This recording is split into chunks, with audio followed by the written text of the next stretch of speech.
అందరికీ నమస్కారం. నేను మీ వినూతా కోట, తెలుగింటి ఆడబిడ్డగా మీడియా ద్వారా రాష్ట్ర ప్రజానికానికి, శ్రీకాళహస్తి నియోజకవర్గ ప్రజలకు, నాతో పనిచేసిన మా జనసైనికులకు కొన్ని విషయాలు తెలియజేయడానికి మీ ముందుకు వీడియో ద్వారా వస్తున్నాను. మనసు నిండా పుట్టెడు బాధతో మీ ముందుకు వచ్చాను.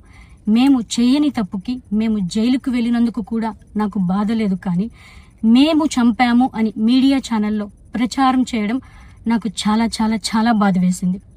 అతని చావులో మా ప్రమేయం లేదని గౌరవ కోర్టు భావించింది కాబట్టే నాకు 19 రోజుల్లో బెయిల్ వచ్చింది.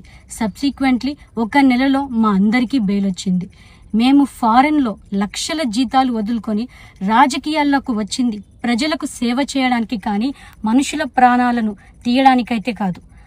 అలాంటి మనస్తత్వం మాది కాదు. ఈ కేసులో మాకు ఎలాంటి సంబంధం లేదని గౌరవ కోర్టులో మేము నిరూపించుకొని క్లీన్ చీట్తో తప్పకుండా ఈ కేసు నుండి బయటకు వస్తాం. ఈ కేసు చెన్నై కోర్టులో విచారణ ఉన్నందున నేను ఈ కేసు గురించి ఇంతకు మించి మాట్లాడకూడదని మా లాయర్లు నన్ను సూచించారు. మేము ఏ తప్పు చేయలేదు. నిజాలు ఆ దేవదేవుడికి, శివయ్యకి తెలుసు. ధైర్యంగా పోరాడతాం. నేను జనసేన పార్టీ అధినేత శ్రీ పవన్ కళ్యాణ్ గారిని కలవడానికి ట్రై చేస్తున్నాను కాబట్టి ఇన్ని రోజులు మీడియా ముందుకు రాలేదు. మేము ప్రస్తుతం చెన్నైలో ఉన్నాము. త్వరలో నా పైన జరిగిన కుట్రకు సంబంధించిన వీడియోలతో, ఆధారాలతో మీడియా ముందుకు వస్తానని తెలియజేస్తున్నాను. న్యాయం ఎప్పటికైనా గెలుస్తుంది.